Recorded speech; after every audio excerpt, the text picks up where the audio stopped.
Econ Színpod, ahol a mérnöki szimuláció és a valóság találkozik.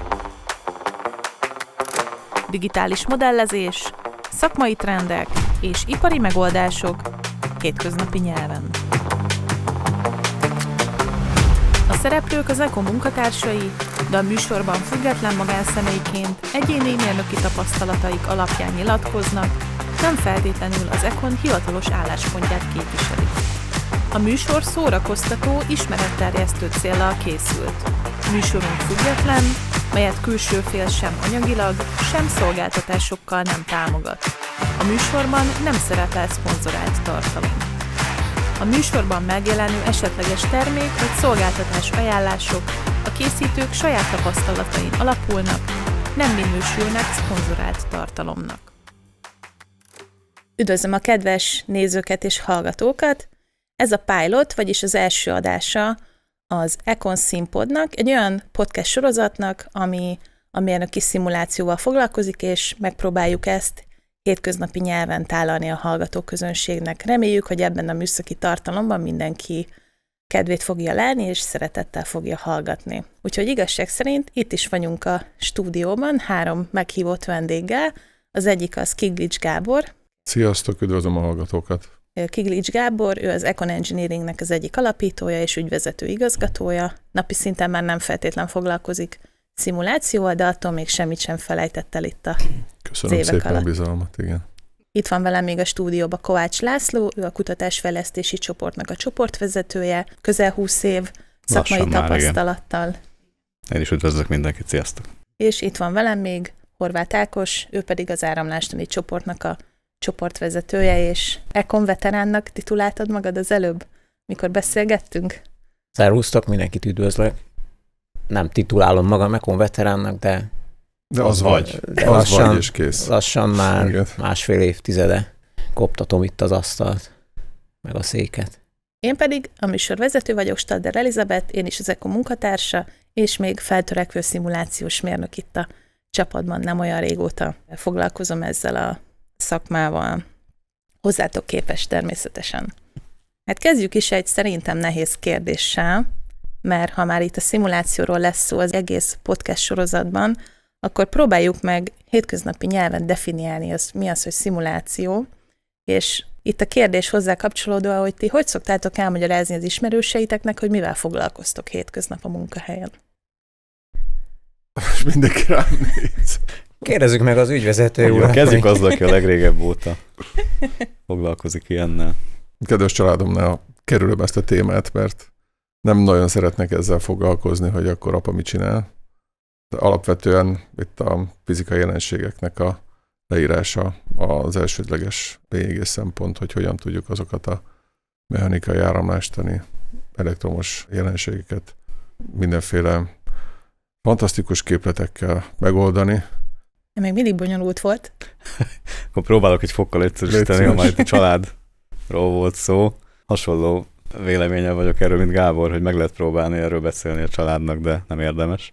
Elég hamar el szokták veszteni a fonalat, úgyhogy én megpróbáltam ezt egy kicsit lebutítani, mondjuk a kislányom nyelvére is. Motivációs beszélgetésnek indult, úgyhogy kezeljük úgy, jó? Komplex, de attól még érdekes, majd gondolom a műsor végére ki fog derülni, de én úgy szoktam megfogalmazni mondjuk egy 8 éves kislány szintjén, hogy mi azok a modernkori jósok vagyunk, akik számítógéppel meg tudják mondani, hogy mi fog történni valamivel, anélkül, hogy azt meg kéne csinálni, és megnézni, hogy tényleg az történik-e. Körülbelül ilyesmi. Na, erre még nem is gondoltam. Egyébként talán Einsteinnek volt egy olyan mondás, hogy addig nem vagy igazán a szakma tudója, ameddig nem tud nagyon egyszerűen elmagyarázni, vagy valami ehhez hasonló. Ezt most bóknak vettem. De Ákosnak biztos van még frappánsabb. Hát én 3 Definíció. éves gyerekek szintjén tudom elmondani. A mi munkánk az napi 8 óra számítógép mögött ülés, és néha megkérdezik, hogy véget érte már a munka. Amúgy az meg szerintem igaz, hogy amíg nem tudod elmondani egyszerű szinten, addig nem is érted igazán.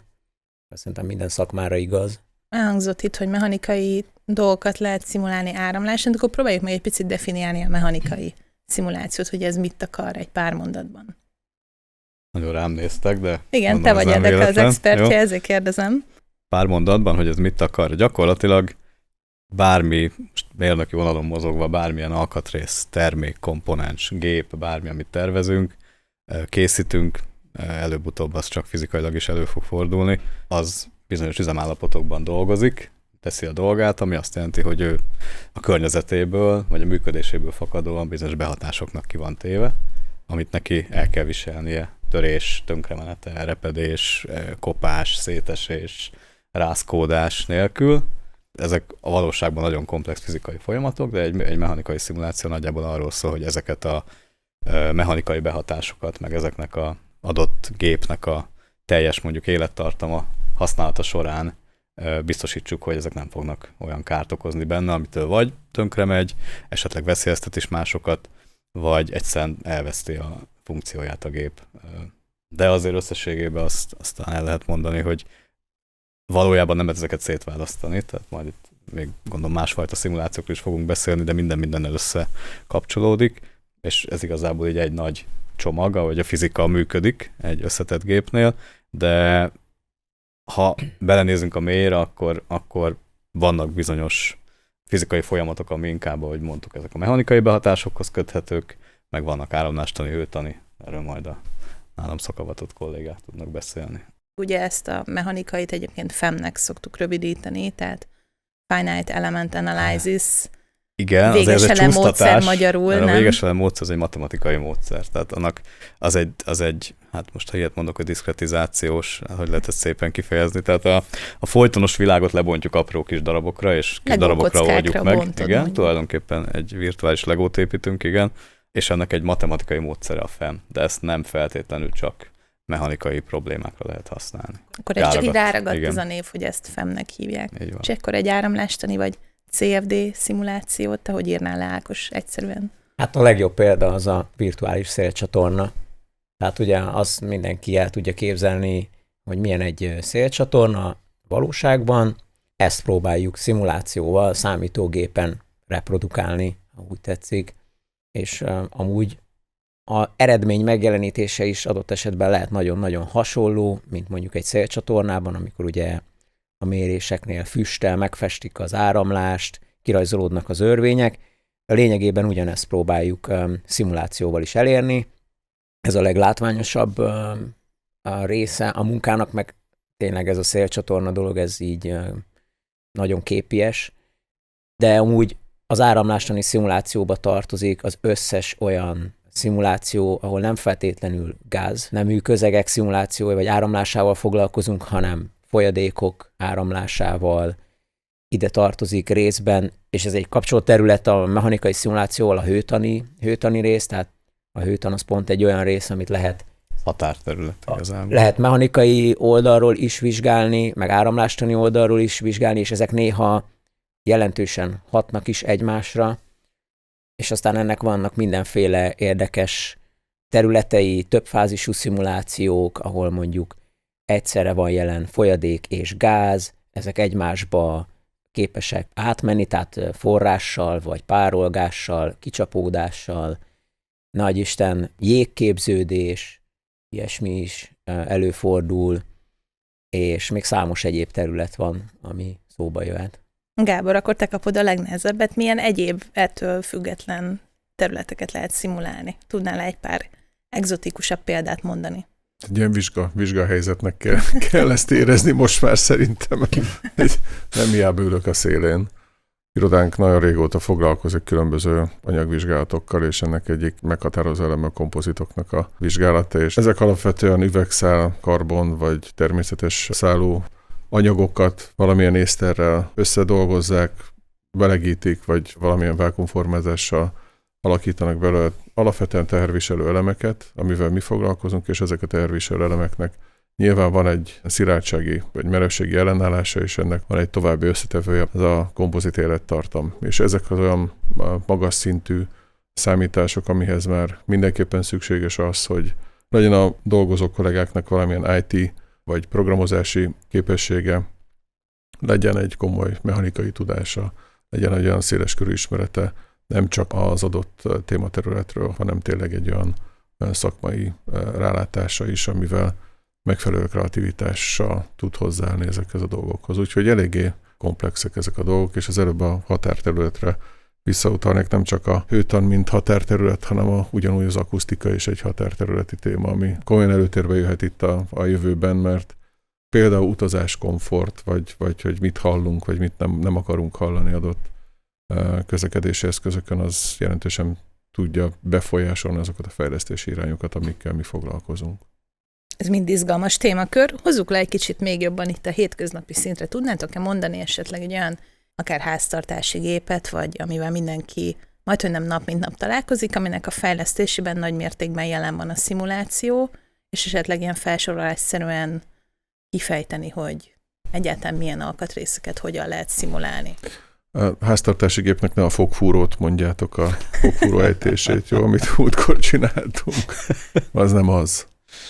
Hát háztartási gépet én nem tudok mondani így hirtelen most eszembe jutna, de ugye maga az áramlástani szimuláció az valamikor a 70-es években a repülőgépiparból indult ki, aztán szépen az autóiparba begyűrűzött, és mondjuk így a mi életünkben az autóipar volt szerintem a meghatározó, most már talán egy kicsit kevésbé, de az autóipar az, ami alapvetően indukálja azt a szimulációs mennyiséget vagy munkát, amit egy-egy termék, pontosabban egy-egy alkatrész mögé oda kell tenni, hogy az kibírja az elvárt élettartamot, nehogy Isten csak annyit bírjon ki, amennyit elvárunk tőle, azt viszont nagy megbízhatósággal tegye, és még olcsón is gyártható legyen adott esetben. Tehát a költség csökkentés is indukálja a szimuláció meglétét vagy igényét, és aztán egyébként van számos iparág, ami szerintem csak mostanában kezd el betörni a szimuláció, illetve hát nem szabad elfelejteni, hogy a biztonságkritikus iparágakban is jelen van a szimuláció, főleg azért, mert emberi élet múlik adott esetben rajta, és nem is csak egyé, hanem több száz, több ezer. Tehát mondjuk például a közlekedés. Hát én inkább mondanám a nukleáris ipart, a légipar, ott ezeket a szimulációkat mind a mai napig nagyon komoly validációs munkák előzik meg, vagy párhuzamosan folyik a kettő, és a modelleket, amiket felépítünk és eredményként kapunk, azokat validálni szükséges mérésekkel. Egyébként szerintem ezt, ha most egy vissza akarok utalni itt a egyszerűbb háztartási dolgokra, ugye abban igazad van, Ákos, hogy szerintem nem tudom, az elmúlt 40 évben tényleg az egész szimuláció mint olyan, ez egy ilyen, főleg itt a 20-30 évvel ezelőtt egy ilyen misztikumnak számított, és tényleg az olyan iparágak engedhették meg maguknak, amit az Ákos említett, ugye a repülés, a biztonságkritikus dolgok, az energetika, stb.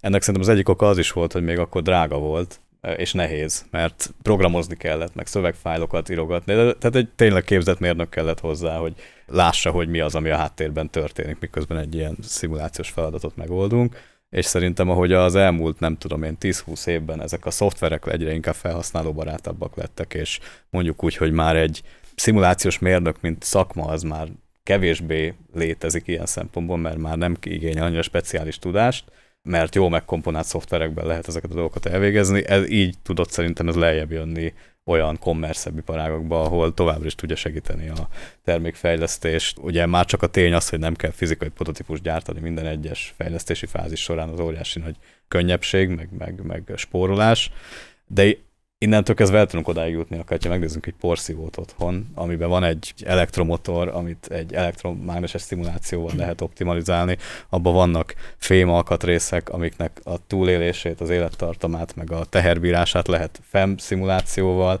az szívja be a levegőt valahogy, gondolom ennek van valami áramlástani meggondolása is, hogy az hogy működjön, meg azt a kis pici lukat, amit ott szabályoz az ember kézzel. Pompás szelep. A pompás szelepet, jó, igen. Tényleg ez a neve?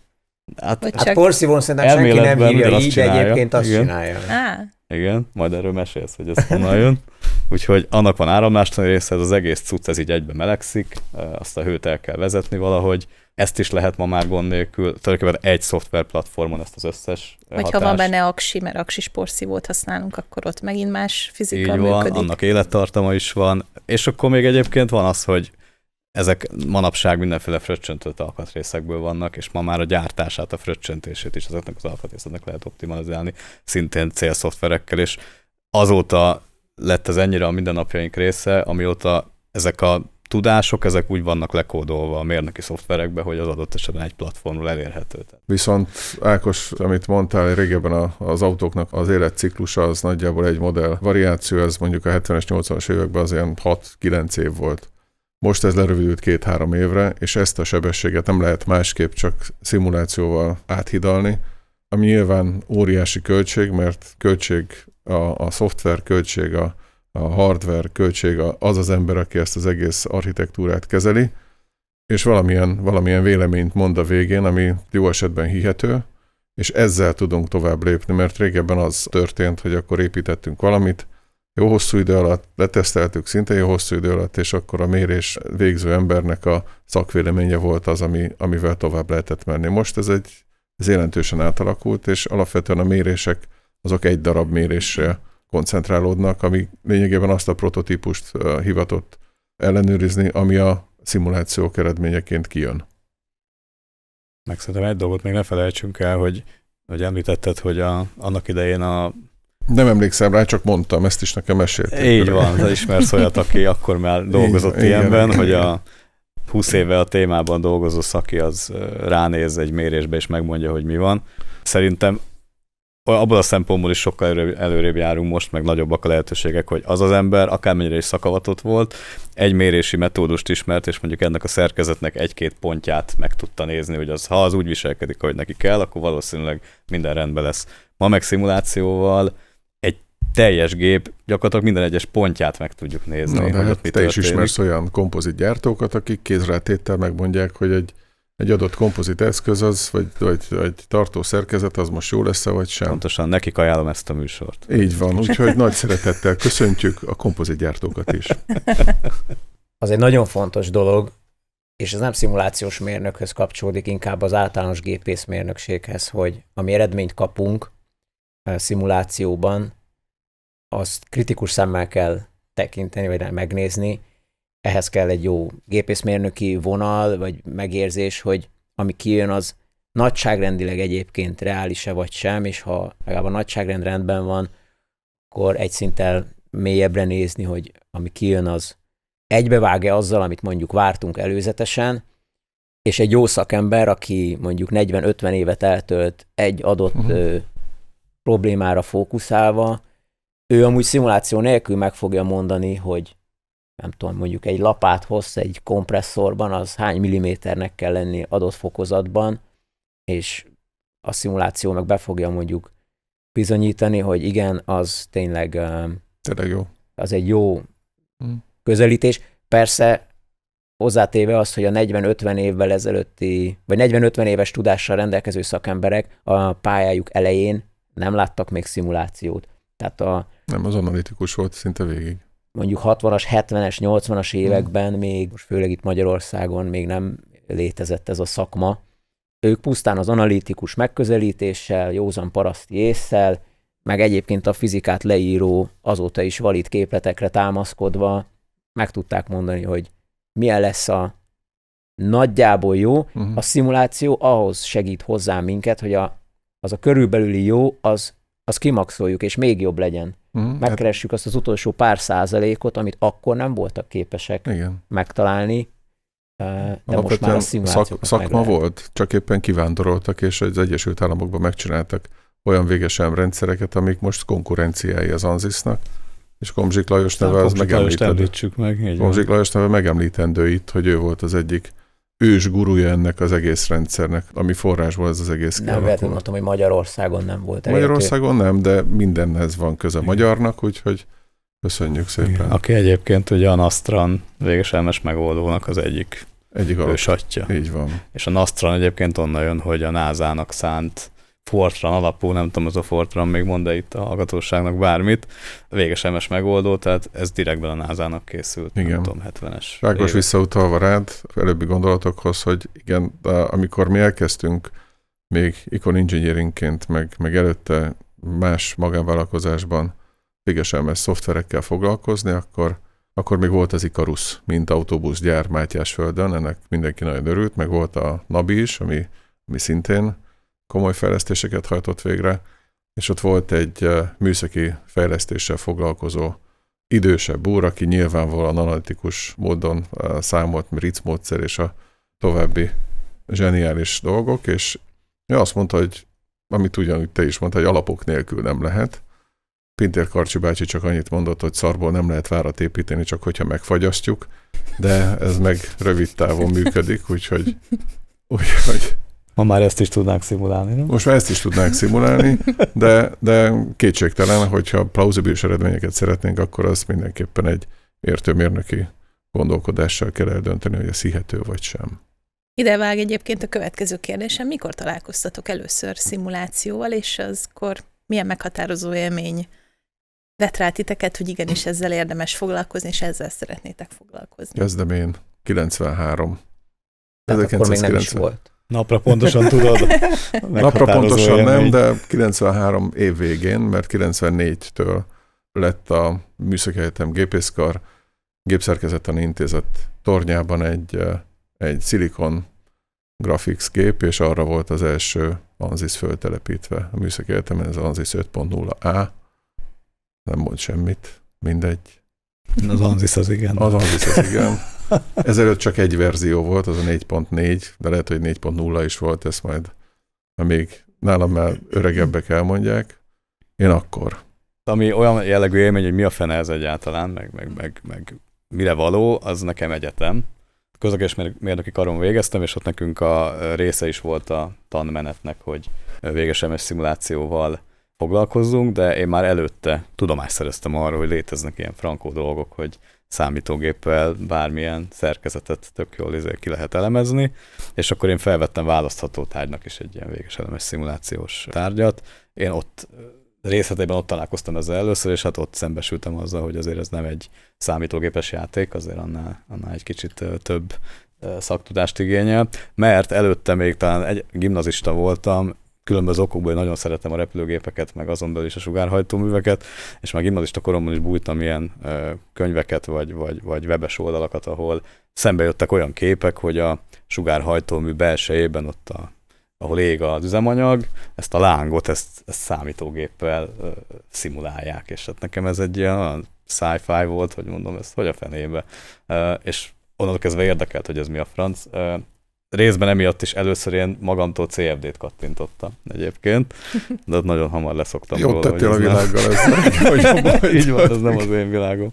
Úgyhogy összességében az egyetem az, ami elég hamar megtanította nekem, hogy ez a jövő, tehát ez egyértelmű. Meg most már a jelen is. Igen. Nekem a közlekedésmérnöki kar gólyatáborában volt meghatározó élmény. Emlékszel még rá, Ákos? Hát erre az egy dologra, Jó, igen, okay. egy felsőbb éves, sőt már lehet, hogy akkor végzett is. Azt mondta, hogy figyelj, barátom, közlekedésmérnökként mindenhez érteni fogsz egy kicsit. De csak egy kicsit. De mindenhez. És az az igazság, hogy ezt látom az elmúlt 20 évből. Ezt átvették a tanárok is, mert én nem diáktól hallottam, én valamelyik ezt nekem is mondták, de én mechatronikát végeztem. Hát, ez is tipikus, lehet, hogy a gépészmérnöki karon. Nagyon felkaptad a fejed az előbb itt a számítógépes játékokra. Meg hogy mikor kezdted nem, arra kaptam fel a fejemet, hogy Laci mondta, hogy ő áramlást kattintott először, aztán hagyta az egészet a francba. Ja. Amúgy szerintem esetemben ez meg pont fordító volt, én mechanikát kattintottam először, és azóta sem. Az ember a hibáiból tanul. Senki sem tökéletes, Ákos. Hát ez... De azért szerencsére a természettudományok szeretete az megvan, és bízom benne, hogy amikor jön egy új feladat, akkor legalább azt el tudjuk dönteni, hogy ez egy mechanikai feladat lesz, vagy egy áramlásnai, de néha még ez sem nem feltétlenül mindig egyszerű. Igen, nem egyértelmű, igen. De ez egy nagyon jó alapot adott tehát az egyetemi képzés erre nézve. Én is egyetemen találkoztam a szimulációval először. Az első találkozás azt szerintem gépelemek 2 vagy 3 tantárgy volt, amikor Gépelemek 3. Gépelemek, mindenki igen. Hazavihetett egy vasat, konkrétan egy dobozból kellett választani egy vasat, kitalálni, hogy az micsoda, és ellenőrizni a méretét, meg talán optimálni, vagy nem is tudom, valami volt. Igen. Én egy ilyen tányérszelepes, valami csővezeték elzárót húztam a dobozból, és te zsákba macska, nem? Azt szimuláltam, Egyébként nagyon tetszett az a feladat. Volt kedes része is, tehát be kellett modellezni, és akkor utána szimulálni. A másik pedig hát jobban kötődik a repüléshez. Én is ugye közlekedésmérnöki a repülőgépek és hajók tanszéken végeztem, akárcsak a Laci. Az pedig egy szabadon választható tantárgy volt a témához kapcsolódóan, és ott a tárgy keretében kellett házi feladatot csinálni, ott már szárnyprofillal foglalkoztam, és utána a diplomatervemet is szimulációból írtam, mondjuk az mechanikai szimuláció volt. Lényegében így kerültem kapcsolatba a szimulációval, ami azóta is tart.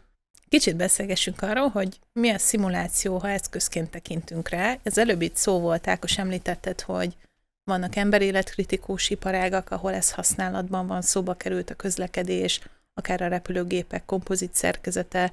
Laci, te említetted a porszívót, hogy milyen nagy iparágak használják a szimulációt, akár ilyen felsorolásszerűen. Minden olyan iparág használja, és fogja egyre mélyebben és komolyabban használni, ami fejlesztéssel foglalkozik, kritikus infrastruktúrával foglalkozik. A védelmi ipar az most rettentően felpörgött ebben az időszakban. Azt gondolom, hogy nem lesz olyan iparág, ami ezt megkerülheti.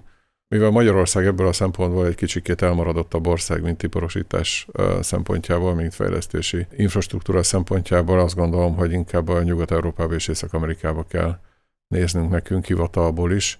Nyilvánvalóan Ázsiában is eléggé komoly piaca van ennek a tevékenységnek, már csak amiatt is, hogyha ránézünk például Indiára és Kínára, ott évente több 10 millió mérnök végez. Úgyhogy azt a kapacitást itt Európában szerintem nehéz lesz megcsinálni, de például az, hogy magas szintű szimulációkat tudunk végezni, ez mindenképpen egy másik szintre tudjuk magunkat pozícionálni. Erre szerintem jó példát mutat az ANZIS azzal az éhségével, amivel az elmúlt 10-15 évben megjelent, hogy cégeket, vállalkozásokat, fejlesztő társaságokat vásárol, egy olyan portfóliót mutat az ANZIS, ami jelenleg megkerülhetetlenné teszi, mint szimulációs nagy vállalkozás. Szerintem ezt még onnan is meg lehet közelíteni, hogy tehát a szimuláció, mint olyan, mint egy lehetőség, egy eszköz arra, hogy felgyorsítsuk, fejlesszük, adott esetben olcsóbbá tegyük a termékfejlesztést, ez iparág meg terület független.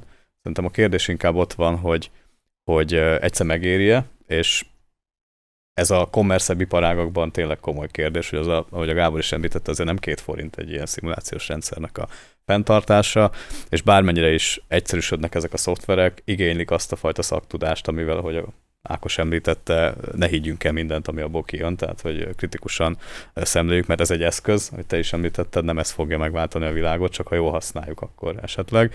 Tehát egyszer szerintem minden olyan iparágból gazdaságilag ez már meg fogja érni, főleg ahol hosszú fejlesztési folyamat van, és a fizikai prototípusoknak az elkészítése az rendkívül sokba kerül. Ott előbb-utóbb, ha már nem váltottak, fognak, főleg, hogyha ezek a szoftverek egyre megengedhetőbbek lesznek, egyszerűsödnek, meg a hozzátartozó számítógépes kapacitások sem lesznek már hatalmas, nem lesznek olyan nagy igények ezzel szembe.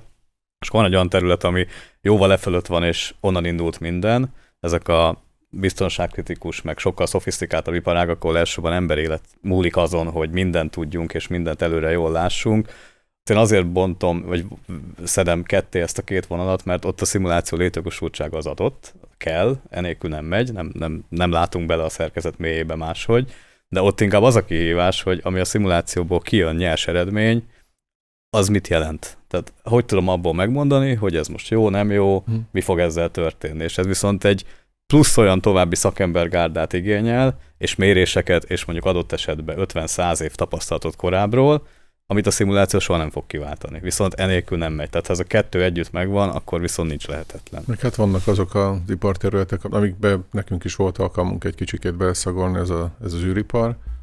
Igazából ott van 1-2 mérés, tapasztalat, minimális, és arra a környezetre kell eszközt fejleszteni. Bármilyen eszközt viszünk, annak a szuperbiztonságosnak kell lenni. Egyszeri alkalom, nem lehet azt csinálni, hogy akkor majd csinálunk egy másikat, és az majd talán jó lesz. Ezt láttuk Kapó Tibor példáján is, hogy hányszor elhalasztották a fellövést. Igen, de az igazából időjárás volt. Hát volt ott egy szivárgás is. Volt szivárgás igen, is, úgyhogy igen. ott az egy eléggé izgalmas 10-20 nap volt.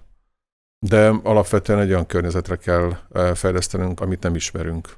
És ez egy komoly kihívás. Teljesen mindegy, hogy most a Kármán vonal fölé akarunk-e menni, vagy leszállni a Holdra, vagy elmenni a Marsig. Ez egy olyan mérnöki mutatvány, amihez nagyon komplex rendszerek ismerete szükséges, és ehhez meg szükséges az, hogy kiművelt emberfők legyenek. És az oktatásnak a szerepeit elengedhetetlen megjegyezni, hogy nem csak a felsőoktatás a lényeg, hanem konkrétan az alapszintű oktatástól kezdve, hogy az emberek tudjanak olvasni, tudjanak értőn olvasni, és ezt folyamatosan fejlesszék magukat, és ennek egyik állomása lehet az, hogy valaki elvégez egy egyetemet, és utána akár szimulációs mérnök, akár géptervező, akár folyamatmérnök lesz belőle. Szükséges az, hogy tényleg az eredményeket, azokat értelmezni tudja, le tudja fordítani a köznép nyelvére, tudjon ezekkel további megállapításokat tenni, és nagyon fontos az, hogy ezek a mérnökök legalább itthon maradjanak, mert jelenleg a magyar felsőoktatásnak a végzett mérnököknek nagyjából 40-60% elhagyja az országot. Ezek a termelő emberekre nagyon nagy szükség lenne, és nem csak az emberek létére, hanem azokra a projektekre is, amiket ezek az emberek fel tudnak dolgozni. És szerintem erre rácsatlakozva, akit a Gábor említ szakemberek, meg az általuk képviselt tudás, az kell azoknak az iparágaknak, amit említettem, ami a szimulációt alapértelmezetten használja, de azon túl ezt a szaktudás kell ezeknek a megértéséhez. Ezek azok az iparágak szerintem, ahol nem gazdasági kérdés. Elsősorban használni ezt a tudást. Mind a két kollega, Ákos Németországból jött vissza egy jelentős kintlét után. 4 év. 4 év, tessék, akkor majdnem frank lett belőle, ott Nürnberg és környékén. Laciból majdnem angol lett, de sikerült olyan projektekkel visszarángatnunk őket Magyarországra, hogy már veteránnak kell őket hívni, mert olyan rettenetesen fiatalok, hogy ezt a címet kiérdemelték. Úgyhogy igazából azt látom, hogy a szimulációnak van létjogosultsága, kell ezt használni, és szükség van arra, hogy legyen Közép-Kelet-Európában olyan meghatározó pontok, ami megvan Lengyelországban, Cseheknél, Szlovákoknál, Magyarországon, Romániában, hogy ezekkel a társaságokkal együtt tudjunk dolgozni, és tényleg egy olyan közösséget alkossunk, amihez lehet bátran és bizalommal fordulni. Ennek megoldása lehet az, hogy a szimulációról úgy tekintünk, mint szolgáltatás, mert amúgy nem helyhez kötött. És eszköz, igen. És egy eszköz. Igen. Tehát ebben amúgy akár egy kiugró szerepe lehetne itt a magyarországi mérnökségnek. Hát ugye közép-európai szinten. Ugye mindenki a versenyképesség szót szereti használni mindenre. Ugye mitől leszel versenyképes? Hogyha valami olyan hozzáadott értéket tudsz teremteni, lehetőleg 0 forint befektetéssel, vagy minimális befektetéssel, amit el tudsz aztán adni többszörös áron másoknak. Egy ilyen régió, mint Magyarország, meg a környező országok, ahol gyakorlatilag nyersanyag nincsen, nagyon sok iparág gyakorlatilag leépült, az ottani tudásunk, tapasztalatunk eltűnt. Szerintem ez a startupos gondolkodás, amit most nagyon nyomatnak, az pont ez, hogy ha megvan a szaktudásod, meg mondjuk a szoftveranyagot hozzá, mert anélkül ugye nem megy, mert mégse Abakuszon számolgatjuk, most nem reklám, nem a szoftverre gondoltam. Mármint a kis tologatás. A kézi Abakuszon számolgatjuk, igen. Tehát erre a szimulációs eszközök a legjobb olyan megoldások, eszközök számunkra, amivel ezt a fajta versenyképességet fel lehet tartani, mert nem igényel infrastruktúrát, nem kell gyártást csinálni hozzá, nem kell mindenképpen komplex méréseket végezni, persze pénzbe kerül maga, de ha megvan a szaktudás, meg ez a szimulációs szoftvereszköz, akkor megvan az a fajta hozzáadott érték, amit, ahogy te is mondtad, mivel ez végül is virtuális világban mozog, a világ bármely pontjára értékesíteni lehet. Én annyit fűznék ehhez hozzá, hogy az Econ Engineering kereteit nézzük, és szolgáltatásként tekintünk a szimulációra. Ugye nem titok, hogy ezzel is foglalkozunk. Nagyon-nagyon változatos iparágakból jönnek projektmegkeresések, és azért azzal általában elég sok idő elmegy, vagy elég sok fejfájást okoz, hogyha valami nagyon új területről jön egy szimulációs feladat, hogy egyáltalán minél gyorsabban összegyűjtsük azt a minimális kezdő tőkét, ha úgy tetszik, amivel meg tudjuk ítélni majd a szimuláció eredményét, hogy az reális vagy nem reális. Vagy hogy megértsük egyáltalán a problémáját az ügyfélnek, hogy ő mit szeretne szimulációval kiszámolni, és eldöntsük, hogy ahhoz milyen bemenő adatokra van szükség, milyen modellt kéne megkapnunk, milyen szimulációs módszert válasszunk, vagy megoldást válasszunk, mert az ilyen határterületekre nem feltétlenül egyértelmű. Mint szolgáltatás, ennek valahol van egy határa, hogy meddig érdemes, pontosabban, hogyha nem létező ismeretekre kell támaszkodni, tehát, hogy teljesen új a terület, nagyon nulláról indulunk, azzal elég sok idő elmegy. De hogyha sikerül egy ügyfelet, főleg, hogy ők is újak a szimulációban, és általában ez így szokott lenni, tehát kéz a kézben fejlődünk, elvinni egy olyan szintre, hogy valójában onnantól kezdve ő már birtokában van a megoldási módszernek, és birtokában van adott esetben, ha beruház a szoftvernek, meg ne adj Isten még egy szimulációs mérnököt is leakaszt valahonnan, akkor gazdaságilag neki valószínűleg már jobban megéri, hogyha ezt nem szolgáltatásként veszi igénybe, hanem házon belül megcsinálja. Mi abban tudunk nagyon sokat segíteni, hogy ez a tanulási görbe, ez minél rövidebb legyen, és ekképpen minél olcsóbb legyen. Vannak erre jó példák az elmúlt évekből, hogy sikerült cégeket betanítani a szimulációs feladatra, úgymond, és azóta ők házon belül végzik a szimulációs feladataikat, reményeink szerint a legnagyobb megelégedésükre. Rengeteg olyan feladatra emlékszem még én is, aminek nekiálltatok, és rendkívül büszke vagyok a kollégáimra, mert nekilátnak ezeknek a feladatoknak, és van releváns fizikai megoldás, úgyhogy ez a tevékenység, mint szolgáltatás, ezt komplexen kell értelmem, csak a szolgáltatás, mint szoftver, hanem szolgáltatás, mint tudástranszfer is rendelkezésre áll. Az előbb itt elhangzott, hogy szimuláció, minden, mik ennek a lépései, meg lehet tanulni utána, akár egy céges kultúrába beilleszteni ennek a folyamatát. Mégiscsak hogyan épül fel, egy kicsit meséljetek róla egy konkrét szimulációnak a folyamata, tehát milyen kezdeti lépések vannak, milyen adatokat várunk egy ügyféltől, vagy akár a projektgazdától, ti mit kattintotok idézőjelben végig, és ennek mi az outputja és a tanulsága. Ezt hogyan lehetne egy ilyen, akár folyamatábrában megmutatni. Az első lépés az, hogy srácok, van egy feladat, dolgozni kell. Ez a 0. És innen ők jönnek. Alapvetően tegyük fel, hogy tudjuk, mi a gond. El tudta mondani az igényeit a felhasználó. Akkor jön az a pont, ami nem mindig egyszerű, hogy mi az a fizikai diszciplína, idéz, vagy szépen mondva, amivel nekünk foglalkozni kell. Azt kell megnéznünk, hogy eltörik-e, azt kell megnéznünk, hogy mennyit deformálódik üzem közben, azt kell megnézzük, hogy milyen külső nyomások, hőmérsékletek érik, vagy esetleg, nem tudom én, egy elektronikai eszköznél egészen más problémakörök vannak. Tehát meg kell értenünk, hogy mi az a legfőbb fizikai jelenség, amit nekünk szimulálni kell. Ugye a valóság nem ez, minden együtt jelen van, de ott még mindig nem tartott a szimulációs világ, hogy minden hatást egyszerre egy nagy modellbe figyelembe vegyél, és szerintem ennek sok értelme nincs is, mert mindig azért a legtöbb esetben van domináns fizikai hatása, amire tekintettel kell megvizsgálnunk az alkatrészt. Miután eldöntöttük azt, hogy ez végül is melyik csoporthoz landol, mint az adott szimulációs világnak a szakértői, akkor ugye egy modellezési fázis kezdődik, tehát lényegében meg kell ezt a komponenst, alkatrészt virtuálisan alkotni. Ugye ez ma már többnyire ezeknek valami kézzelfogható alakja azért van, most még akkor is, hogy ez egy áramlási tér, annak is van egy térfogata, meg egy kiterjedése. Ennek meg kell csinálni a virtuális modelljét, ugye ezt hívják már CAD modellezésnek, ezt ma már minden tervezőmérnök nagyon jól érti, hogy tudja, hogy miről beszélünk. És hát gyakorlatilag ezután jön az a lépés, hogy a szimuláció számára készítsünk elő egy modellt, ami már egyre inkább CAD munka, de még mindig nem. Régebben sokkal kevésbé volt az. Gyakorlatilag egy olyan diszkretizálás, véges elemes hálót, vagy véges térfogati hálót kell rá előkészíteni az alkatrészre, és definiálni, ami sokszor azért fejtörés. Hát ez, ha vizualizálni akarom, olyan, mintha van a nagy Lego összeállításom, akár egy repülő, és akkor az ugye sok kicsi Lego kockából épül fel, és így ez van. A diszkretizálás folyamata, de hogy nagyon nem mindegy, felbontom hogy ezek a kis apró kockák, darabokra. Igen. Hogy hol mekkorák, hogy milyen az alakjuk, hogy hol van sok, hol van kevés. Ma már ezek is nagyon jól automatizáltak, de azért igényel szaktudást, szakértelmet, illetve régebben főleg, vagy fontos terület volt az, hogy egyszerűsítsük le azt a modellt, amink van. Szokták is mondani régebben, hogy ez az egész véges elemes szimulációs világ, ez az elhanyagolásoknak a világa.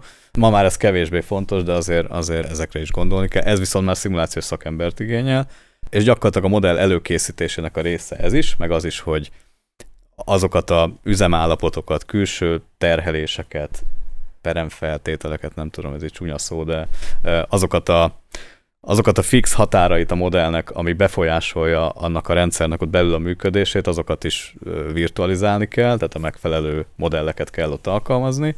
És ami nagyon fontos, és ez szokott elfelejtődni, hogy illetve annak a jelentősége az sokaknak kevésbé tűnik nagynak, pedig szerintem ez a legnagyobb jelentősége, hogy a háttérben miután egy ilyen modellt összeépítettél, gyakorlatilag matematikai modellek, a fizikai jelenségeknek a matematikai leírását oldjuk meg, mindenféle okos diszkretizációs matematikai módszerre, ezeknek pedig paraméterei vannak, amik leírják az áramlási teret, leírják az alapanyagnak a viselkedését, mechanikai viselkedését, leírják a teherbírását, stb. Ezeket nem megálmodjuk, meg nem hasraütésre hívjuk be, megtehetjük, mert nagyon sok szoftverben nagyon jó kis adatbázisok vannak, de akkor lesz egy szimuláció hihető, hogyha azok a paraméterek a mi konkrét problémánkra helyesek, meg relevánsak. Ehhez nem lehet elengedni anyagméréseket, nem lehet anélkül, vagy legalább olyan adatbázisokkal, olyan szakemberekkel konzultációt, akik a realisztikus paramétereket nekünk megálmodják. És ez a szimulációs szoftver szempontjából semmi, mert beírsz 15 számot, de azt a 15 darab számot megtalálni az egy kritikus eleme az egésznek. Aztán tegyük fel, már ez is megtörtént, a modellt összeépítette az ember, akkor ténylegében tényleg egy piros gomb megnyomása következik, és várunk. És mennyit kell várni adott esetben? Na tessék, itt megérkeztek az YZ meg az alfa generációs kérdések. Igen, ez nagyon jó. Mikor fogunk már ez odaérni, meg igen. Mikor lesz itt ebből bármilyen eredmény. Igen. És köszönjük szépen itt ahhoz. Hát erre annyit tudok mondani, hogy annyit, amennyit kell. Tehát, hogy ez jó. Intervallumban tekintve ez pár perc, pár nap.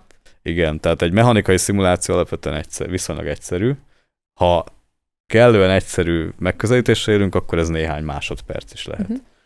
De aztán minél inkább a való világot közelítjük, ami alapvetően nem lineáris, onnantól kezdve egyre inkább a számítási idő is nőni tud. Egy autocrash például, tehát az autóütközés szimuláció, ahol nem tudom, millisekundumok szimulálunk le 2 nap alatt. Tehát az a vicces, hogy a számítási idő az több százszorosa annak a fizikai időnek, amit végül leszimulálunk, de hát ez egyelőre még itt jár a számítástechnika. Nem beszélve az áramlást arról, ami eszi az időt. Hát az áramlástani feladatok a pár perctől a pár hét, pár hónapig terjed. Elég széles a spektrum.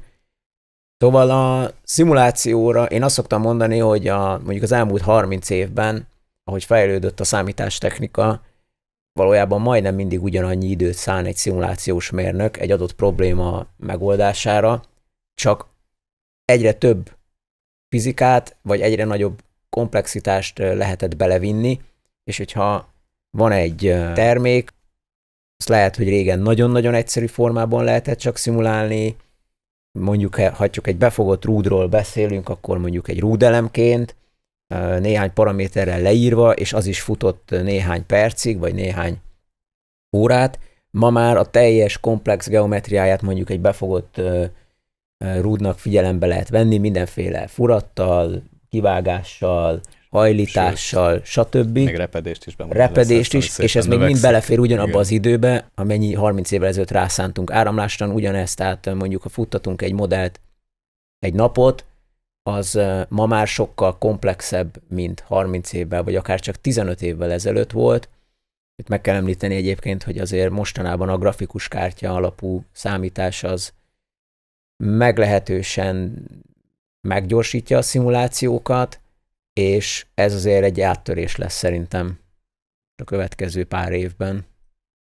Itt végigvive a gondolatot, hogy jó, megtörtént akkor a szimuláció, nyilván komplexitás és intervallum vagy idő függően, mi lesz mégiscsak az outputja ennek az ügyfél felé?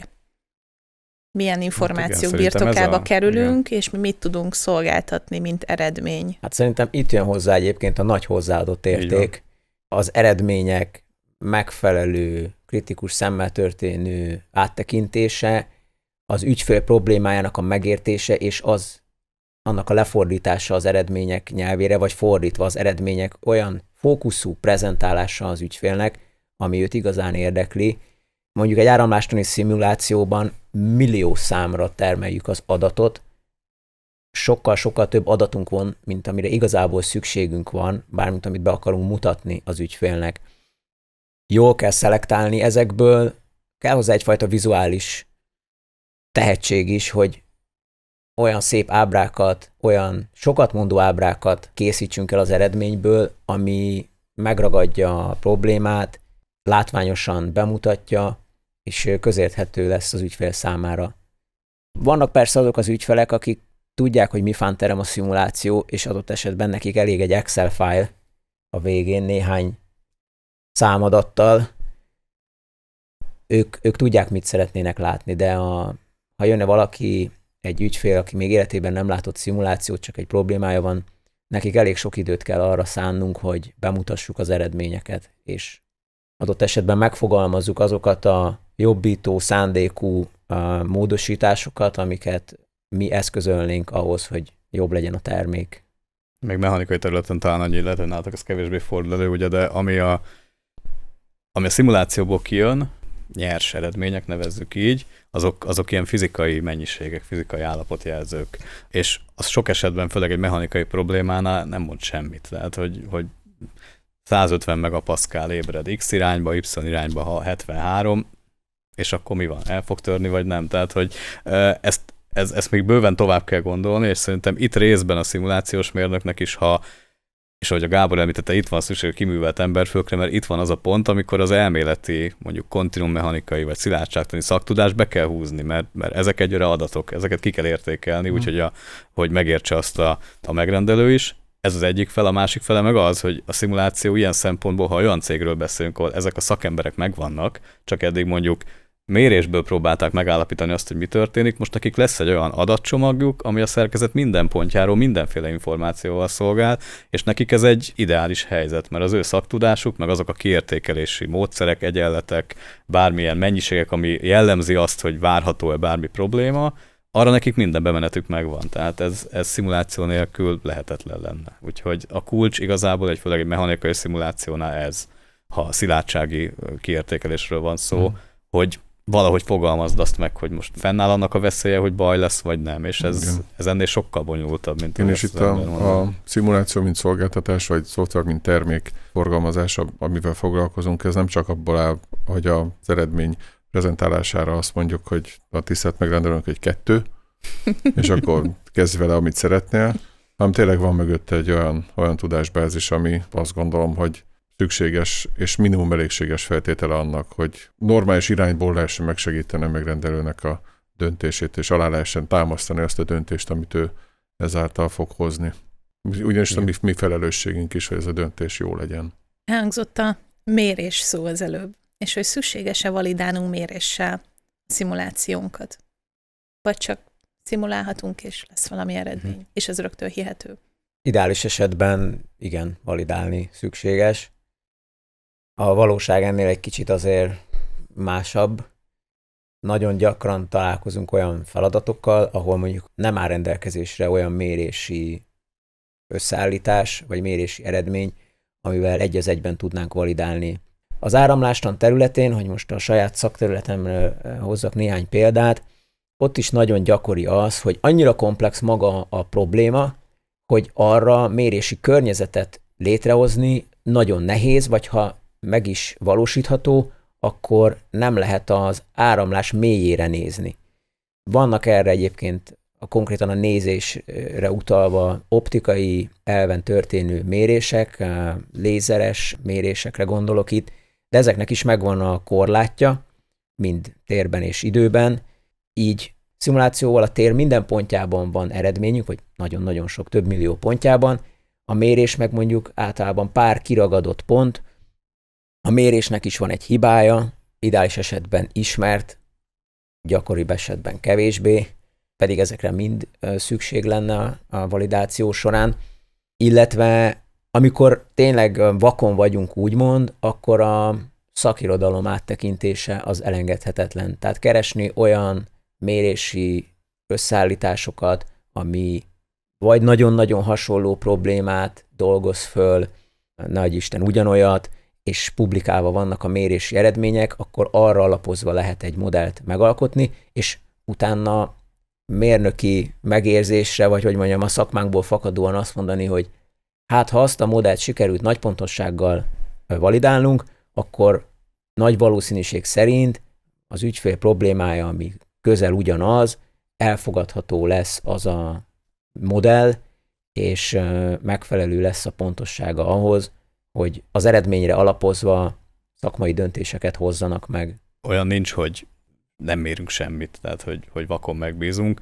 Illetve nagyon korai koncepciónál még ez lehet. Tehát amikor mondjuk keresed a legoptimálisabb alakot, vagy bármit, tehát és mérés trendeket, nélkül csak összehasonlítást. igen, ott változásokat nézel, hogy ez jobb ehhez képest, tök mindegy, hogy a valóság nem pontosan ez, de a változást azt lehet nézni. De amikor oda kerül a sor, hogy már egy tényleges fejlesztés folyamatban vagy, akkor ez elengedhetetlen. Igazából a kérdés az inkább az, amit az Ákos is pedzegetett, hogy megéri-e pontosan ugyanazt legyártani, megcsinálni, és úgy kimérni, ahogy az majd üzemelni fog. És igazából a válasz erre az, hogy nem, mert sokszor lehetetlen is, vagy pedig olyan iszonyatosan nagy költsége van, hogy az nem tud megtörténni, de validálni kell, csak ezt lehet okosan is csinálni. Tehát mechanikai példa, sugárhajtóműipar, én abban dolgoztam, ott is ez egy egyértelmű probléma, hogy egy teljes forgó tárcsarendszer, ami a hajtómű belsejében van, vagy akár csak egy darab tárcsának a fizikai vizsgálata, ami a levegőbe történne a hajtómű üzemelés közben, nem tudom én, a fél és 1 millió font körül mozgott egy ilyen. Miközben egy darab ugyanabból a fémből elkészült kicsi próbatestnek a mechanikai vizsgálata, az meg pár ezer font. Most ezt a kettőt összeveti az ember, akkor ki tudja számolni, hogy egy ilyen mérés árából meg lehet csinálni több száz próbatestet.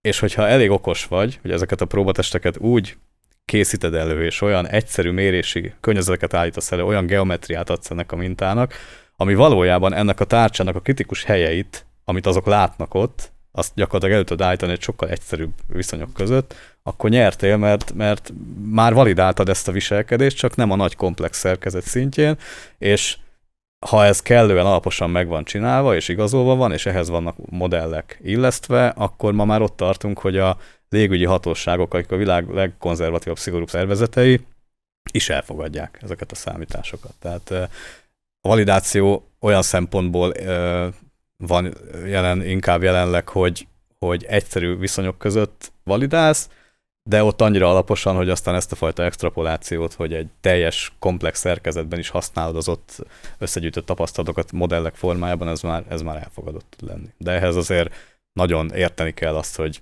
mi is a probléma, amivel szemben állsz. Igazából ez megint oda lyukadok ki, hogy ehhez kell a szakember. Máshogy nem. De rámutogass. Ehhez kell a szakember. Köszönöm. Gábor, te kiegészítenéd esetleg valamivel? Mérni szükséges, mérni kell, nem csak azért, hogy a mérő kollégákkal jobban legyünk. Például, amit legutóbb mértetek, ez a csavarás és hajlítás együtt volt a kompozit csőre? Vagy így van, az egy tipikus történet volt, igen. Laci erről többet tud beszélni, de volt egy adott méretű, viszonylag komplex szerkezet, amit mérni szerettünk volna, és itt a számításoknak a visszaigazolására is kellett nekünk egyfajta validálási folyamat, és ezt méréssel kaptuk meg. Igen. Hát csak röviden igazából annyi a történet, hogy kompozit, amit a Gábor említette, ez egy külön beszélgetést megérne, vagy szerintem lesz is ilyen beszélgetés. Ezek ugyanúgy fizikai anyagok, mint a fémek, meg bármi, de mégis tök mások, nagyon komplex a viselkedésük. És ezeknek a tönkremenetel, hogy mikor fog eltörni, az is egy nagyon komplex történet, nagyon függ attól, hogy melyik irányból hogyan terheled meg. És egy komplex szerkezetnél ez jelen van, hogy mindenféle irányból kap mindenféle terhelést. Azt a komplex szerkezetet legyárthatod, de nem tudsz olyan mérő rendszert összerakni, hogy célzottan úgy terheld meg, ahogy szeretnéd, és akkor ilyenkor jön az absztrakció, meg a gondolkodás, hogy az, amire te kíváncsi vagy, az a pont, az valójában milyen üzemviszonyok, milyen terhelési viszonyok között üzemel, és hogy tudod ezt te egyszerűen előállítani. Idézőben egyszerűen, mert ez se volt olyan egyszerű. Ebben az esetben az volt a kérdéskör, hogy egyszerre, ha több irányból hat a terhelés a kompozitra, azt hogyan lehet okosan kimérni. És erre lett az, hogy kompozit csövet gyártottunk. Egy kompozit cső gyártása önmagában kihívás már egyébként, de nem mi gyártottunk, meg volt a megfelelő kapcsolat erre, és ezt beraktuk egy olyan mérőgépbe, ami egyszerre tud húzni, nyomni és csavarni is, és ezek a terhelések egyszerre terhelték a kompozitcsövet, amiből izoláltan kaptunk meg olyan viselkedést, olyan modell paramétereket tudtunk illeszteni, amit máshogy nem lehetett volna. De azért, ahogy a Gábor is említette, ehhez kellett egy csőgyártás, ami nem egyszerű, ehhez kellett a csőnek a dizájnját a géphez illeszteni, ami szintén rengeteg mérnökóra volt, és a mérőgépet is fel kellett erre készíteni, és a mérőgéphez olyan fémadaptereket kellett terveznünk, ami képes ezt a kompozitcsövet úgy megfogni, hogy ne roppantsa össze. kb. egy évnyi munka volt ebben, míg ezek a mérések egyébként megtörténtek. Tehát, hát ez az egyik példa, amit az elején is kérdezte, hogy hol vannak azok a határterületek, amikkel nekünk foglalkozni kell, és ez a határterület, ez egy teljesen releváns példa arra, hogy a mérési oldal, meg a szimulációs oldalnak hol van az átfedése, és ezeket használjuk, és szeretjük is használni. Egyébként minden, amit itt számoltunk, ugye, mit tudom én, 10 pár próbatestet tudtunk csillagászati összegére előállítani, nem volt több lövésünk. Tehát tudtuk nagyon jó, hogy ezt nagyon meg kell tervezni, és rengeteg óra mérnöki szimuláció, számítógépes véges szimuláció ment bele, amíg azt nem mertük mondani, hogy na, ez már valószínűleg azt fogja csinálni, amit szeretnénk, és egyébként mit ad Isten, pontosan azt csinálta. Tehát, hogy egyébként van ennek létjogosultsága, igen. Kicsit másik téma, elhangzottak ilyen nagyon jó projektek, meg egyéb. Tudnátok egy kicsit mesélni a számotokra kedves projektekről, ami mondjuk nagy mértékű szakmai kihívást is jelentett itt az évek során, és nagyon sokat tanultatok belőle? A kedves projekt, vagy emlékezetes, van egy pár az elmúlt 15 évből. Hát az egyik az vonatoldalszél szimuláció, ami egyébként azért is jó példa, mert nehéz validálni, ha csak az ember úgy nekiáll a semmiből, de a szabványt az ember átolvassa, akkor kiderül, hogy ehhez segítséget nyújt például az európai vasút. Standard. Magyarországon ettől nem kell félni, mert nincs hát nagy az a sebesség. És a vonatnak sincs nagy sebessége, mert ott a pályákkal azért vannak. Igen, gondok. Tehát az a vasúti oldalszél szimuláció, ez a nagysebességű vonatokhoz kapcsolódik, és azt hiszem 200 km/h fölött megkövetelik, hogy ezzel foglalkozzon a tervezőmérnök. De miért le tudja kapni a szél a nagyon pályáról? Számomra is meglepő volt, hogy képes felborítani a szél vonatokat. Egyébként elsősorban keskeny nyomtávú vonatok esetén fordul elő, ez gyakrabban, Svájcban például több ilyen példa is van. De a lényeg, beszerezhető szélcsatorna mérési eredmény 3 vagy 4 féle nagysebességű vonatra, és azt mondja a szabvány, hogy ha te azt a mérési eredményt, azt hiszem plusz-minusz 10%-on belül egy elég széles sebességtartományon tudod reprodukálni, akkor jogosultságot kapsz arra, kvázi, hogy a saját vonatodat utána ugyanazzal a módszerrel megvizsgáld, és az abból kapott eredményeket felhasználd annak a bizonyítására, hogy a vonatod az ki fogja bírni az adott oldalszelet, vagy sem, ami előfordulhat kvázi statisztikailag itt Európában. Volt egy ilyen projektünk, és nekünk sikerült, azt hiszem a német ICE 4 szerelvényt használtuk a validációra, és utána tudtuk az ügyfél vonatát kvázi a módszerre alapozva megvizsgálni. Ez nagyon izgalmas. Laci, neked? Én talán ráfűznék erre a témára, hogy ugye a szimuláció mennyire van elfogadva, nem tudom én, ilyen szabványosított megoldások, vizsgálatok esetén. Általánosságban szerintem azért azt lehet mondani, hogy még nem hiszünk benne, vagyis a hatóságok kevésbé hisznek benne, tehát a fizikai prototípus és a mérés az kell, főleg megint a biztonságkritikus területre. Nem azért szeretnének egy egész vonatot felborítani. Tudom, vagy akár. De igen, tehát hogy vannak olyan helyzetek, ahol azért már, ahogy Ákos is mondta, azért már megengedett, hogy 1-2-t mértünk, és hogyha azzal összehozzuk a szimulációt, akkor elfogadjuk a mi konkrét projektünkbe kapott eredményeket, és erre is tudok egy példát, ez egy buszborulás szimulációt tudok mondani, ami egy gyakorlatilag bevett megoldás ma már. Ugye buszt borítani, ugye alapvetően a távolsági buszoknál követelmény az, hogyha ő bármilyen oknál fogva felborulna, akkor a benne lévő tér, ahol ülnek az emberek, az úgy deformálódjon, hogy a borulás után maradjon még annyi élettér, hogy ne nyomjon ott össze mindenkit. Erre megvannak az előírások.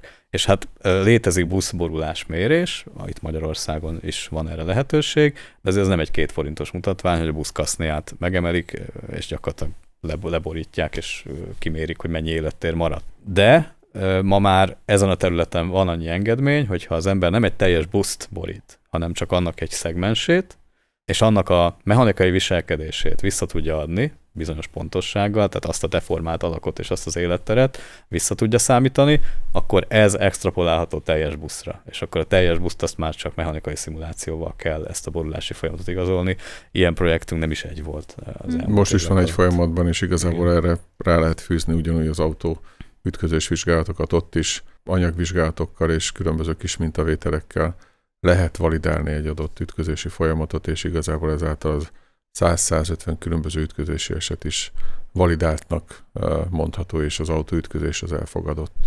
És nyilván a végén meg lesz az Euro NCAP, vagy bármelyik ázsiai vagy amerikai vizsgálati eljárás, és ezáltal a vizsgálatok azok zöld pipát kaphatnak. Nekem van lenne még 2 érdekes projekt. Az egyik a 2020-as, azt hiszem 2020-ban volt téli olimpia Pekingben, de lehet, hogy 22, javítsatok ki, ha nem. 22. Ott egyszer jött egy ügyfél, és megkeresett minket, hogy kéne szimulálni sísáncot. Kicsit vakartuk a fejünket, hogy mit is kéne szimulálni a sísáncon, és ő elmondta, hogy ő alapvetően szélfogó hálókat fejlesztenek, és hát, hogy van ez a sísánc, ahol lényegében az elugró rész mellé, viszonylag nagy távolságban azért ilyen jó 6 méter magas hálót szeretnének kifeszíteni, hogy a oldalszelet csökkentsék, ami a síugrókat éri, és aztán akkor még nem tudtuk, hogy ez a pekingi olimpia síugró sánca lesz, de megkaptuk a modellt, ami egyébként meglehetősen jó volt ahhoz képest, hogy még igazából csak egy épülő sísánc volt. Megkaptuk a környezetet, tehát azt a hegyvidéket, ilyen STL formátumban. Aztán elkezdtük túrni a netet, hogy hol lehet ez a sísánc, és nagy nehezen ráakadtunk, hogy akkor ez a kínai sísánc lesz. Hány mérnökórát töltöttek, hogy megtaláljátok? Meg tudom mutatni a mai napig, hogy konkrétan hol van, elég gyorsan megtalálom a Google Maps-en. Utána megcsináltuk a szimulációt, nagyon látványos eredményeket kaptunk, megcsináltuk hálóval, háló nélkül. Természetesen itt meglehetősen nagy egyszerűsítésekkel kell élni a háló tekintetében, mert itt több négyzetkilométernyi szimulációs térről beszélünk, ugye, amiben a hegyek is benne vannak, a környező hegyek, és hát maga ez a 6 méteres háló is benne volt, természetesen nagy mértékben leegyszerűsítve, és olyan áramlástani paraméterekkel felruházva, ami jól reprezentálja mondjuk úgy az ő viselkedését szélben. Vagy nagyon érdekes érzés volt ezek után megnézni az olimpián a síugró versenyt, és látni azt a hálót ott kifeszítve tényleg a sísánc mellett. Ez elég jó volt, és mondhattam otthon azt, hogy na, nekünk ahhoz a hálóhoz valami minimális közünk van. Hát ide fordítottad azt, hogy mit csinál apa otthon. Mit csinál apa otthon? Azt a hálót számolt. Azt a hálót számolt, hogy ne fújja odébb a szerencsétlen ugrót. Igen. A másik érdekes egyébként, amivel itt Budapesten járva nap mint nap találkozhatnak az emberek, vagy találkozunk, az a még mindig épülő Budapart városnegyednek a szélkomfort analízise, amit 2018-ban, azt hiszem 18-ban kezdtünk el, akkor még szerintem egy ház se épült, vagy csak éppen a gödröket ásták akkoriban, és azzal keresett meg minket az ügyfél, hogy ő szélkomfort analízis szeretne végezni. A szélkomfort analízis az arról szól, hogy megbecsüljük szimulációval, hogy a föld felett mondjuk 1,5 vagy 1,75 méterrel várhatóan milyen szélsebességek és széllökések alakulnak ki az év 365 napján, igazából statisztikai alapon. Tehát a meteorológiai adatokból következtetünk statisztikailag a várható szélsebességre és várható széllökések sebességére. Utána ezt fordítjuk le egy nemzetközileg elismert skála szerint különböző szélkomfort szintekre, azt hiszem 1-től 5-ig terjed talán ez, és az 5-ös az már a veszélyes kategória. És aztán felépült egy nagyon komplex modell, a teljes Budapart környezetének majdnem 2 kilométer átmérőjű körben lévő modellje, és a végeredmény egyébként nagyon-nagyon sok befektetett munkaóra után, nagyon sok szimulációval igazából egy darab kép lett, ami azt mutatja meg, hogy azon a területen várhatóan hol milyen szélkomfort lesz, hol lesz alkalmas a terület kávézásra, hol lesz alkalmas a terület mondjuk aktív sportolásra, ne adj Isten, hol veszélyes tartózkodni, és ez mindig igazából egy statisztikai tudományterület, de megnyugtathatok mindenkit, hogy nincsen veszélyes terület a Budaparton, de egyébként, ha valaki többször jár kell arrafele, maga is megfigyelheti, hogy például a MOL torony lábánál azért sokkal szelesebb általában az idő, mint akár csak pár sarokkal odébb. Ugyanazon a napon, ugyanabban a időjárási környezetben. Hát csak 2 rövid kérdésem lenne felétek, és az egyik az, hogy hát most amúgy is divatos téma ez az AI dolog, hogy a szimulációs szakmában ez az AI hogyan jelent meg, vagy jelenik meg, és hogy mi mit tudunk vele kezdeni.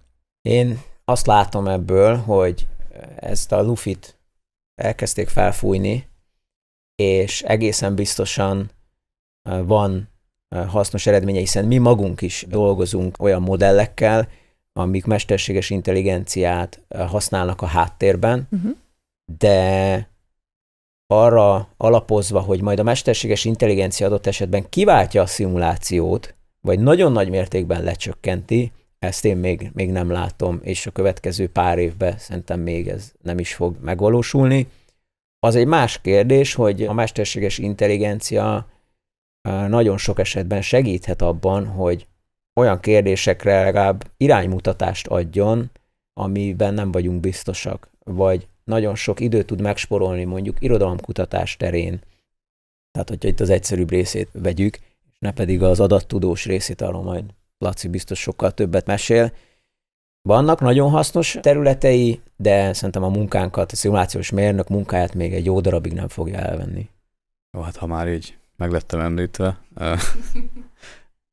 Én is egyetértek Ákossal a tekintetben, hogy maga a szimuláció szerintem gyökeresen nem fog megváltozni attól, hogy ez az AI-t nem is szeretem használni, adattudós megközelítések, maradjunk annyiba, ebben sok minden benne van, ez nem csak a mesterséges intelligencia, sőt, sokkal inkább nekünk a gépi tanulás az egy olyan elem, ami segíthet, illetve fejlett optimalizációs technikák.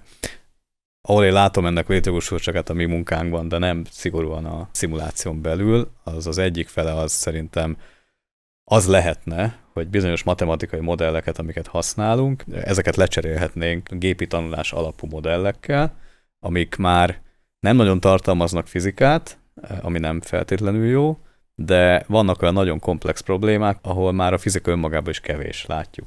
Ez elméletben működhet, a gyakorlatban az a baj, hogy ezek csak akkor működnek jó, ha rengeteg adat van, és pont a mérés a legdrágább dolog a szimulációs megoldásokban, tehát arra várni, hogy majd több ezer mérésünk lesz, amire ilyen modellt tudunk illeszteni, akár anyagmérés, akár CFD, tehát áramlástani vizsgálat, bármi, ez sajnos gyakorlatban szerintem nem fog előfordulni, de ez lehetne egy potenciál, tehát egy olyan cégnek, aminek van 200 év tapasztalata valamiben, és rengeteget mért, ott lehet, hogy már ez szóba jöhet.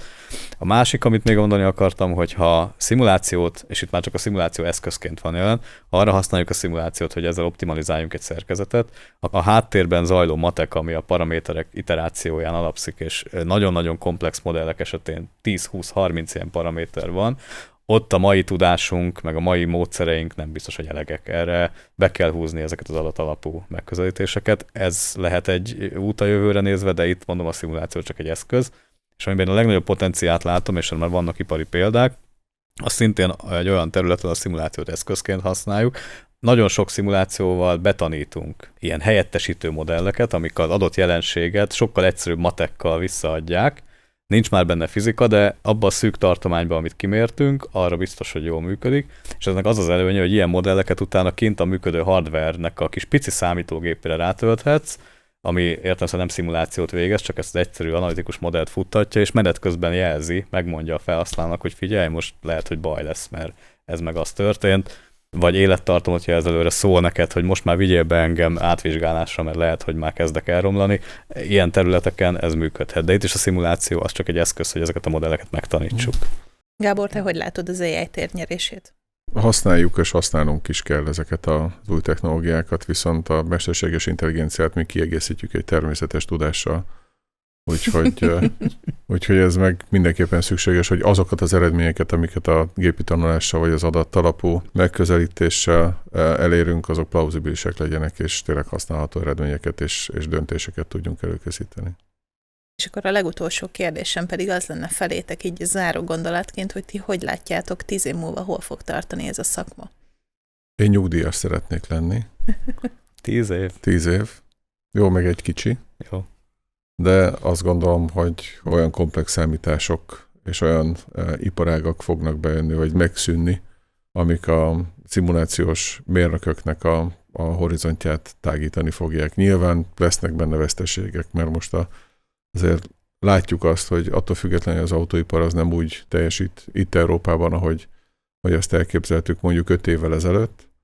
Valószínűleg lesz egyfajta átrendeződés, de az, hogy szimuláció nélkül és ilyen mérnöki tudás nélkül nem tudunk előrébb jutni, abban biztosak vagyunk, vagy én biztos vagyok.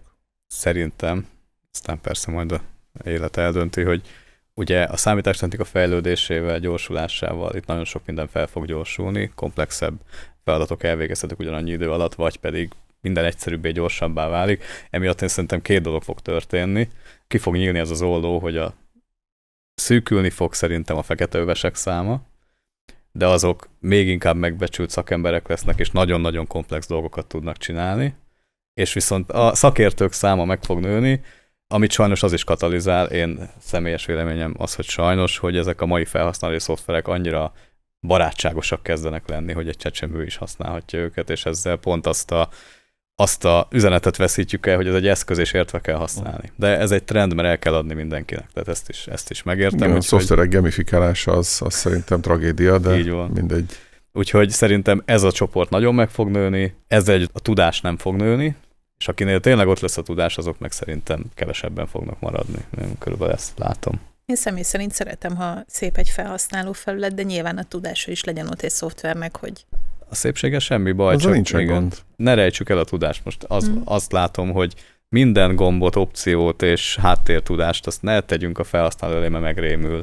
Ez az, ami szerintem egy probléma. Tehát ne egy ilyen vizár legyen, hogy next finish, hanem azért egy kicsit igen, jobban bele tőlem lehet next finish, csak működjön. De jelenleg nem működik. Azért a tegnap estém erre ráment. Ákos, te hol vizionálod 10 év múlva ezt a szakmát?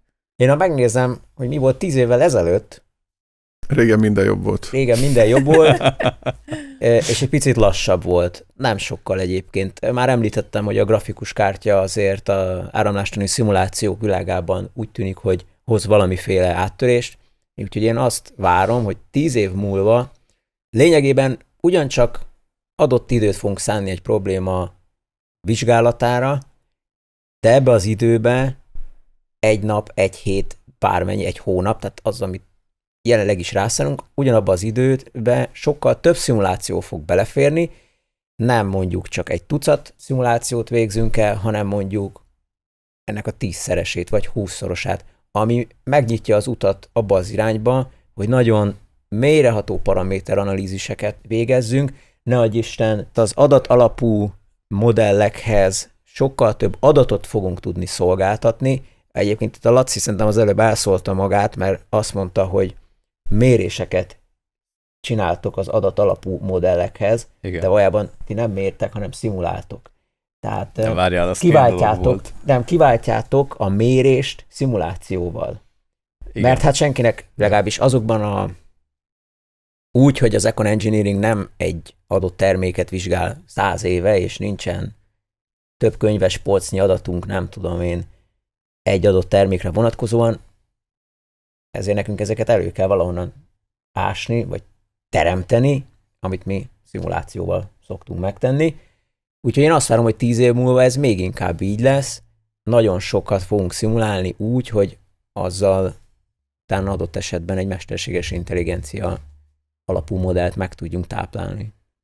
Nagyon szépen köszönöm ezt a beszélgetést nektek. Számomra is nagyon érdekes volt, pedig azért én is napi szinten foglalkozok szimulációkkal, és nagyon remélem, hogy a kedves hallgatóközönség és nézőközönség számára is érdekes témákat tudtunk hozni itt Gáborral, Lászlóval és Ákossal. A podcast sorozatot szeretnénk kiegészíteni majd további beszélgetésekkel, ezek hamarosan meg fognak jelenni ehhez hasonlóan a YouTube felületünkön, illetve rendes hangformájában, Apple Podcasten és Spotify-on is meg lehet majd őket hallgatni. Úgyhogy tartsatok velünk, egy izgalmas podcast sorozattal készülünk itt a következő hetekben, hónapokban számotokra. És hogyha tetszik a tartalom, akkor pedig iratkozzatok fel a csatornánkra, és lájkoljátok be a részeket, ha pedig hozzászólásotok, kiegészíteni valótok van, akkor pedig írjátok meg kommentben. Gábor, László és Sákos, nagyon szépen köszönöm még egyszer a beszélgetést, és akkor további szép napot kívánok nektek, illetve a kedves nézőknek, hallgatóknak, úgyhogy sziasztok! Köszönjük szépen. Köszönjük, sziasztok. Sziasztok!